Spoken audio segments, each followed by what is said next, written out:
안녕하세요. 책과 산책을 좋아하는 요길입니다. 요길 리뷰 시작합니다.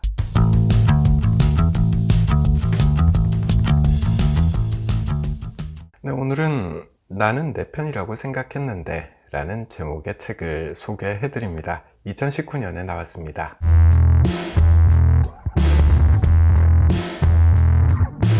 요즘 제가 심리학 책을 많이 보는데요. 사람의 마음을 분석할 때 공통점이 있더라고요. 어릴 때 그 사람의 모습을 들여다본다 라는 겁니다. 이 책은 그 과정을 좀 더 구체화된 개념으로 소개를 하고 있습니다. 내면 아이라는 건데요. 내 마음속에 있는 아이를 찾는다 라는 뜻이 되겠죠. 이 아이가 어른이 된 나의 행동과 생각에도 지대한 영향을 미치기 때문에 이 아이를 찾아내는 게 중요하다라는 겁니다. 이 책은 부제가 이렇게 되어 있습니다. 늘 섭섭하고 상처받는 당신을 위한 어른이의 심리학. 어른이는 어른과 아이, 어린이를 합친 말인데 내면 아이를 뜻하는 거죠. 이 책을 보면 내 안에 여전히 살아 숨쉬고 있는 그 아이에 대해서 좀 더 쉽게 이해할 수 있을 것 같다라는 생각이 들어서 한번 읽어보기로 했습니다.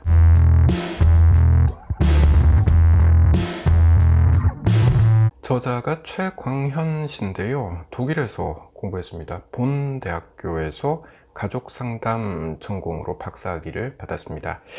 전공 분야가 가족 상담이라서 그럴 수도 있겠지만 저자는 우리 마음에 생긴 가장 깊은 상처의 대부분이 가족과 연결돼 있다, 이렇게 말을 하고 있습니다. 가족 관계, 특히 어릴 때 부모와의 관계, 이게 사람에게 무척 중요하다라는 뜻이 되는 거죠.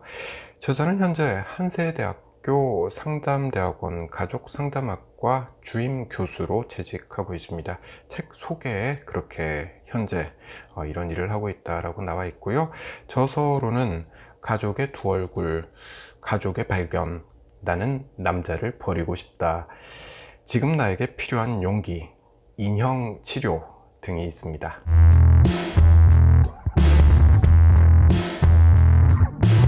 나는 내 편이라고 생각했는데, 네, 이게 이 책의 제목인데, 다른 말로 하자면 내가 내 편이 아니네? 이렇게 되겠죠? 왜냐면 내 안에 내면아이라는 게 들어있기 때문에 그렇습니다.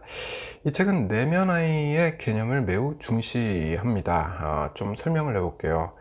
책에 나오는 내용인데 저자에게 상담받으러 온 유진 씨의 이야기예요. 유진 씨는 딸아이가 어립니다. 그래서 출근 전에 어린이집에 이 딸아이를 데려다 줘야 해요. 이게 아침마다 곤욕입니다. 흔히 볼 수 있는 풍경이죠. 아이가 엄마와 안 떨어지려고 하는 거예요. 유진 씨는 아이에게 너무 미안하다라고 생각해요. 자신이 이기적인 엄마 같다라고 느끼는 거죠. 뭐 다 이런 감정 느끼죠. 그런데 유진 씨의 경우는 좀 과합니다. 출근길 내내 눈물을 흘리고요. 극심한 두통을 겪습니다.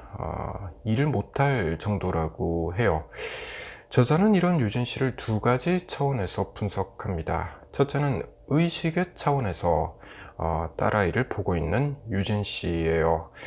내 딸이 나와 떨어지길 싫어하는구나 라고 유진 씨는 의식의 차원에서 인식하고 있는 거죠. 이건 문제가 안 됩니다. 모두가 느끼는 감정을 대동소이하게 유진 씨도 느끼고 있는 거기 때문이죠. 두 번째가 무의식의 차원인데요. 유진 씨는 울고 있는 딸아이에게서 과거 어린 시절 자신의 모습을 보고 있다라는 거죠. 실제로는 자기 딸아이지만 그 딸에게서 자신의 모습, 자신의 과거의 모습을 보고 있는 거예요. 이걸 좀 더 구체적으로 설명을 해보자면 유진 씨는 초등학교 4학년 때 이런 일이 있었습니다. 엄마가 수술을 받으러 병원에 가야 해요. 아침입니다. 그런데 유진 씨는 그날따라 유독 엄마와 떨어지는 게 싫었다고 해요. 그래서 평소보다 훨씬 더 울면서 떼를 썼다고 합니다. 자, 이게 엄마에 대한 유진 씨의 마지막 기억이 돼버립니다. 수술 후에 엄마가 사망했기 때문이죠. 이게 트라우마가 된 거예요. 네, 남들 보기엔 유진 씨가 멀쩡하게 잘 컸고요. 그리고 평소에는 멀쩡해요. 그런데 아이가 어린이집에 가기 싫다고 어린이집 현관에서 떼를 쓰며 울 때, 그때 유진 씨는 자신의 딸아이에게서 자신의 어릴 때 모습을 발견을 하는 겁니다. 그래서 하루 종일 안절부절 못하게 되는 거죠.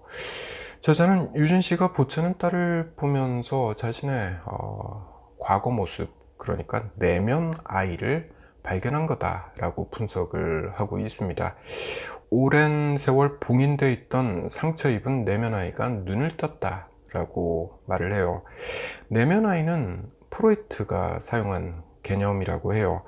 우리 안에 있는 심리적인 아킬레스건을 뜻합니다. 과거에 상처받았던 기억을 의미하는 거죠. 이 책은 이 내면 아이가 우리의 인생에 상당히 큰 영향력을 발휘한다 라고 말해요. 건강한 성인으로서 자유롭고 독립적인 인생을 살고 싶지만 번번이 과거의 상처, 그러니까 내면 아이가 발목을 잡아서 절망하는 사람이 많다라는 거죠. 저자는 그 내면 아이를 찾아내고 그 내면 아이와 대화를 통해서 자신의 상처를 치유하는 방법, 그 방법들을 차분한 어조로 다양한 사례를 들어서 설명하고 있습니다. 이게 이 책의 전반적인 내용입니다.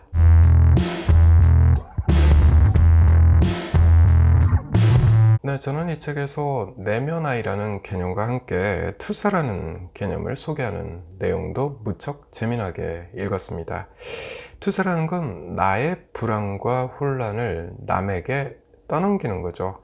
프로젝트가 던지는 거잖아요. 내 불안과 혼란을 남에게 던지는 거죠.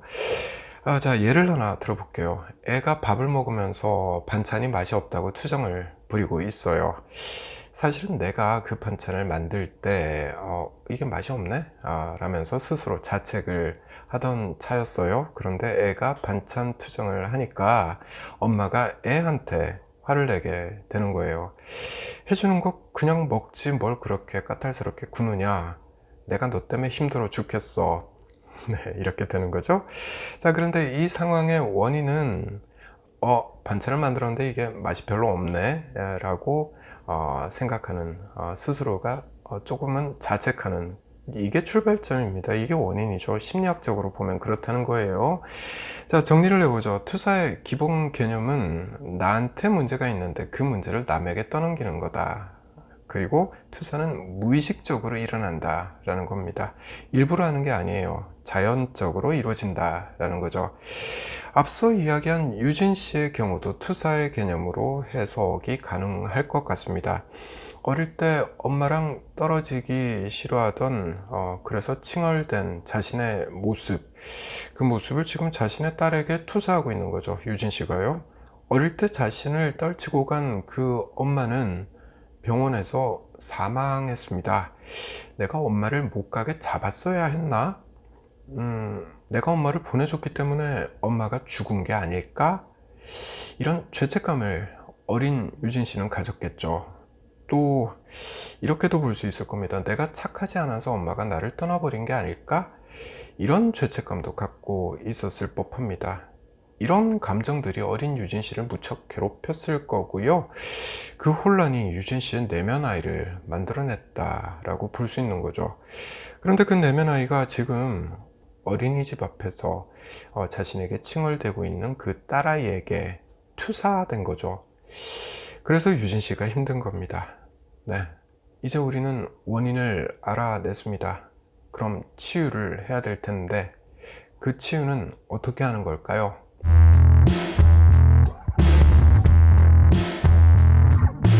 저자는 투사를 걷어내는 방법을 설명하는 대목에서 이렇게 말합니다. 잠시 읽어볼게요. 그 출발은 바로 알아차리는 것이다. 나는 지금 투사를 하고 있어 라고 자각하는 순간 이미 그 사람은 투사를 걷어들이는 과정에 놓이게 된다. 무의식적으로 발생하는 투사를 제어할 수 있는 길은 여기에서 열린다. 네, 알아차리기, 이게 치유 과정의 핵심이라는 거죠. 유진 씨는 어릴 때 자신이 겪은 그 아픈 감정을 지금 자신의 딸에게서 발견한 거고, 그래서 아픈 거잖아요. 아, 내가 그래서 아픈 거구나. 이걸 알아차리는 거죠. 이해하는 거죠. 이게 치유의 출발점이라는 겁니다.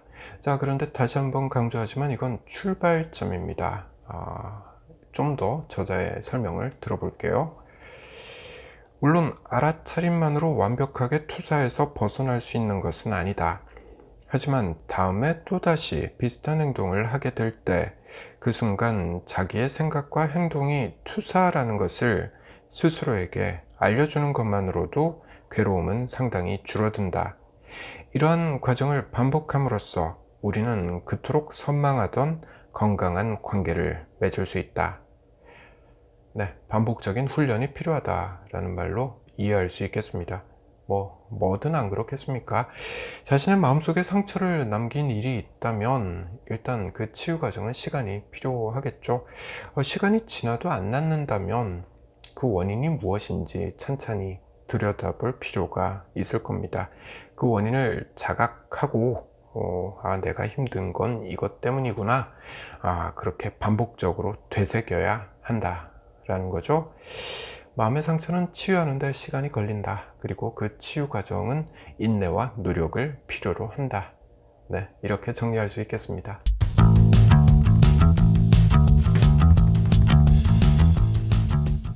네, 다음에 다른 책 들고 다시 찾아올게요.